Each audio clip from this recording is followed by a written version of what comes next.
Alright, here we are. The Dragon That Engulfed the Sun, a Wargame preview.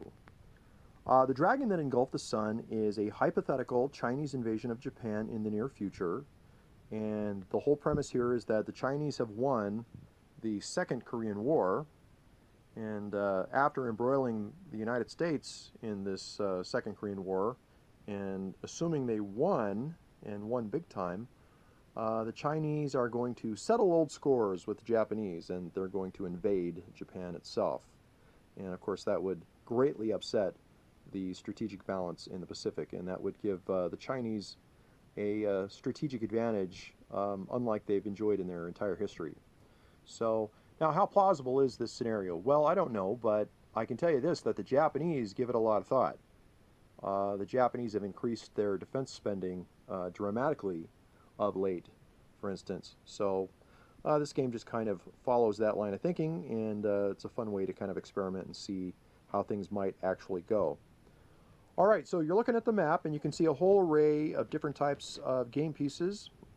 You've got surface-to-air missiles, sand batteries, you've got strike fighters, and of course there are land units. There are also naval units. Most of them are stacked under other units. I got one right here, though, we can look at. There's a Japanese naval unit, and he is stacked with an anti-ship missile. All naval game pieces get an anti-ship missile counter. Once they fire it, they expend it, and they have to go to a port and replenish. And there are also surface-to-surface missile units, and those can be fired at ships and land units.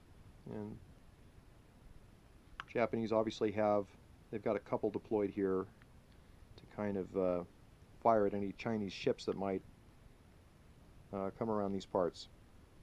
So there's a whole array of different combat possibilities in this game, and we're going to go ahead and walk through the first turn, as I said, and we're going to see how things go, and you'll kind of got to get a little feel for how the game works, and hopefully kind of learn something along the way as well.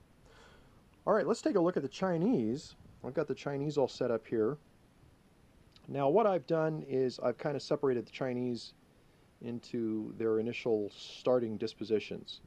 We've got the Chinese Navy, and they've got 3 fleets, and there is their ASM counters. These maroon Chinese units, these are the initial landing force, and up here you can see that stack right there. That is the follow-on Chinese invasion force, and those will come on automatically as long as the Chinese capture a Japanese port, which means that a lot is riding on this Chinese invasion force. We got helicopters, and there are rules for cyber war, and we'll see how that works. We've got the famous Chinese hyperglide vehicle missiles. These are ballistic missiles that the Chinese have converted for anti-ship purposes, and they're pretty deadly. And we've got airborne units, which can do, they can't do any actual paradrops in the game, but you certainly can do air mobile missions, and those can be very helpful. And you've got special forces as well. So, well, the first thing we're going to do is we're going to start off with the Chinese turn, and we're going to deploy some special forces units, and we're going to send them on some special missions and see how that goes. I want to note while we're here is that you can use these special forces units for special commando missions, but you don't have to. You can deploy them with the regular army if you want, and just land them like any other land unit. But the missions that they can do are really cool, so we don't want to pass those up. We've got some special forces units that are a part of the initial invasion force, and we've got one special forces unit, the Eagle Brigade, that doesn't come in until the rest of the Chinese army arrives. Although, if the Chinese player prefers, he can bring in the Eagle Brigade. Sorry, it's so blurry there. He can bring in the Eagle Brigade and conduct a special commando mission just like any other commando unit. Alright, so let's go ahead and we'll figure that out. Hopefully the camera will readjust itself. There we go. So let's go ahead and do that. We're going to send these commando units on some commando missions. And we'll talk about that in just a moment. So, no, I'm not going to wait to deploy him. I'm going to use him for a commando mission because some of these commando missions can just be very, very effective. Okay, well, what are the kinds of commando missions that you can conduct in this game? Well, there's actually a variety. You can try to hit air bases, you can hit barracks, you can try to blow bridges or mine straits. You can even attempt to try to capture the Japanese government up there in Tokyo. And I wouldn't recommend that because Tokyo is pretty heavily defended and not really worth trying, especially because you may not be able to see it. Yeah, it's stacked below that air unit, but there's a SAM battery there, and commando missions are affected by the presence of Japanese SAM batteries. So what I'm going to do is I'm going to take the Oscar Brigade here, and I'm going to deploy him somewhere to conduct a commando mission. One of the commando missions we can do, as I talked about, is you can raid an air base, and basically all you're trying to do there in game terms is eliminate a Japanese air unit.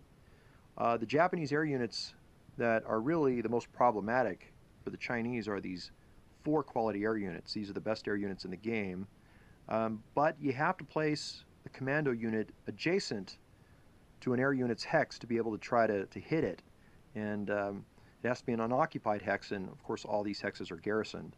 So I'm not going to be able to get at those 4 quality air units. That was not an accident, by the way. The Japanese player put those 4 strength air units out of reach from the commando units for exactly that purpose. But you can't keep all the air units sequestered like that. So this is going to mean that the Chinese player can say deploy commando there. He'll get a chance at wiping out that air unit, and we'll grab another one. We'll try to hit that Japanese air unit, and got another one up here, and also think I'd like to land one there as well. This will serve double duty actually, because not only do I get a chance to hit this Japanese air unit, but also I control the straits here, which has a certain value to it. I'll come down this way. I'll point out that in some of the previous games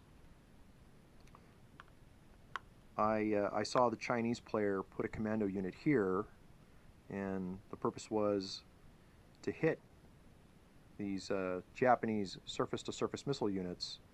And of course this island has no port. Let's go ahead and take a look at it.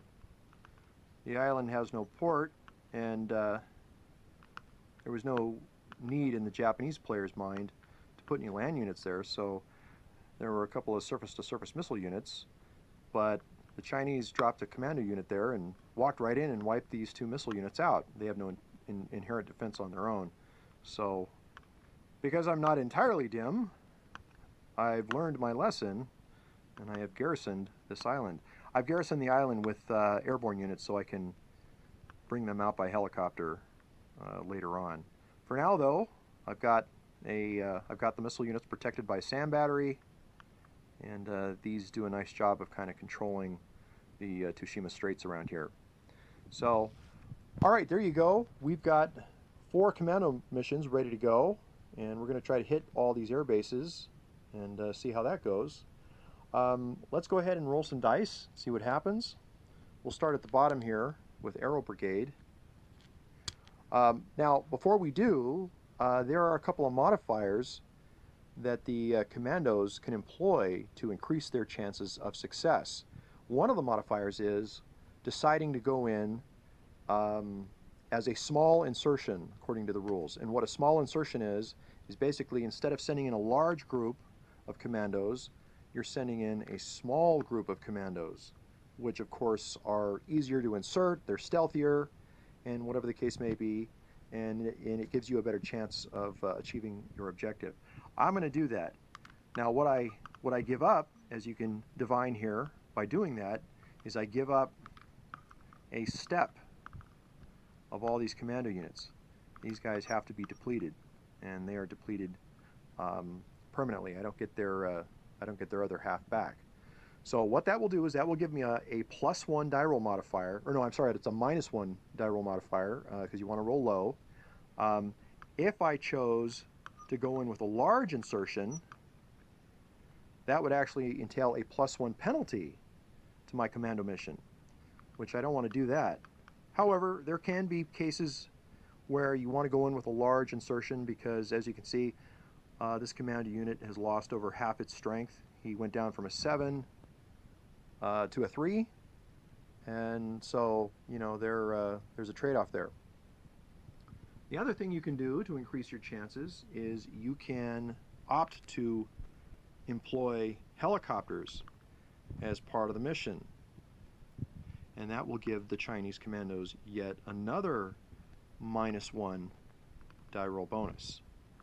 The downside, though, is that these helicopters are expended. They're gone. They're out of the game. The Chinese player can buy them back. There is a replacement phase at the end of the turn, but if the Chinese use these helicopters for that purpose, they're gone. The Chinese actually have a lot of helicopters, and by the way, all the units in this game are based off of an accurate order of battle, as accurate as I could get it. But the Chinese can buy these helicopters back, but they got quite a few, so I'm really not worried about that at this stage. Well, okay, so there's one more modifier that I can employ to give my commandos an advantage, and that is known as the cyber war. And there are cyber war counters in the game, and the cyber war counters, we can focus here, the cyber war counters give you a +1 die roll bonus, and sorry about the blurriness. There we go. And the Chinese start off with 4 of these counters, and they can be repurchased as well, but the Chinese start off with 4, and the Japanese start off with 2. You can see there's a couple of Japanese cyber war counters right there. The Japanese will get 2 more later when the Americans show up. The American 7th Fleet will make an appearance later on, and we'll talk about that because there are things that can happen when that occurs. But so far the Japanese start off with 2, the Chinese start off with 4, and I want to note that these cyber war chits are really quite invaluable. So I'm going to employ all 4 of the Chinese cyber war chits to give these commando units as much of an advantage as I can. So, all right, well, this is how it shapes up. For this mission, the one called Raid Airbase, what the Chinese player needs to do is he needs to roll 1 6-sided dice, and he needs to roll a 1 or 2 for a success. And we've got a small insertion. That will give us a -1. So essentially, now I need a 1 to 3. We've got a helicopter. That means a 1 to 4. And I've got a cyber war with each one of these things. That means anything but a 6 will be a successful commando mission. So let's start off with Aero Brigade down at the bottom and see how they do. All right, Aero Brigade rolls a 1. So that means that they successfully hit this airbase and destroyed that Japanese air unit. All right, let's move up to Oscar Brigade. Oscar Brigade rolls a 5. And so far, so good. We hit yet another Japanese air base. Okay, and now we've got Siberian Tiger Brigade. And these are all real names, by the way. They roll a 3, that's a success. So the Siberian Tigers managed to blow up that air base. And last but not least, we've got Eagle Brigade. And Eagle Brigade rolls a 1. So clean sweep. We hit all 4 of these air bases. So this expends the cyber war and the helicopters, and that pretty much ends the administrative segment, and we will move on in the next video to the next turn.